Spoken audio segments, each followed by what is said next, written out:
question is, being here, new in the US, been here now 17 months, my social media reach is not as big as what it is, you know, with my contacts in Australia. Yep. So what I'm trying to do is expand into the right networks, make those right contacts.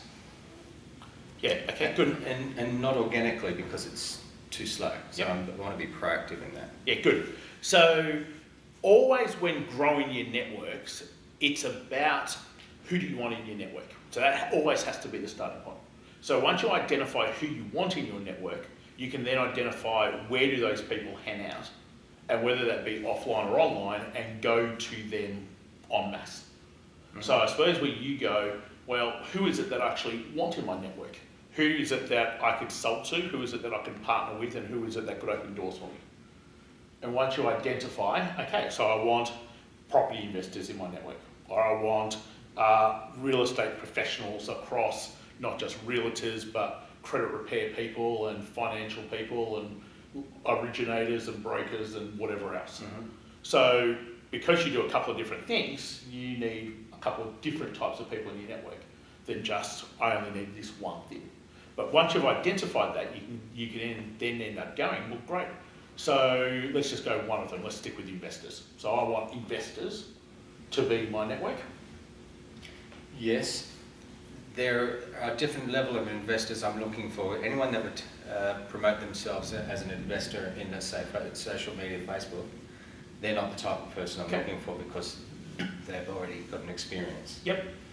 So I'm looking for people that would be starting off and or have that as an interest level. So would I search on the interests and the Good, markets? spot on. Yep, so you can certainly search on interest level, but you'll also find there's a lot of people who will be part of groups and clubs that are actually starting off, and generally they're the ones who are more quiet. So the people who are part of if you just take, for example, a Facebook group investor, well, you'll actually find that 3/4 of those people are probably the right people, and 1/4 of them are too far down the track, and they're the ones who are going to be doing the more of the talking. So it's looking for the quiet people of who you could add. Okay, and so that's on the investor and, let's say, the interested parties. What about the clients that I'm specifically looking for in the foreclosures market? People struggling for difficulty because they're not going to be on any social media, spot on. Social group. Yep. So again, the question comes back down to where do those people go? Are there associations they go to? Are there interest groups that they're a part of? Are they professional help that they go and seek out?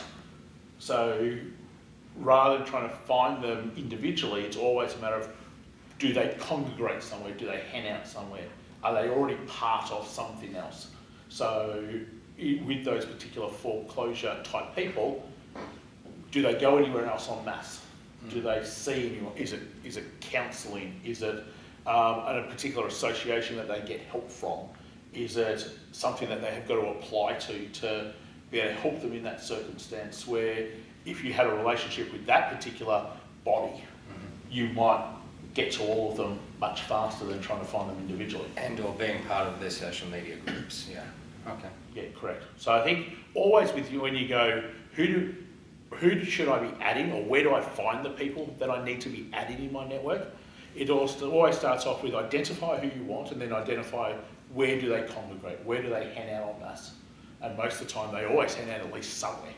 So it's a matter of then being able to go, good, so that's the relationship I need to build with that state body, federal body, professional association, club, whatever it happens to be. Okay, thanks. All good? Cool.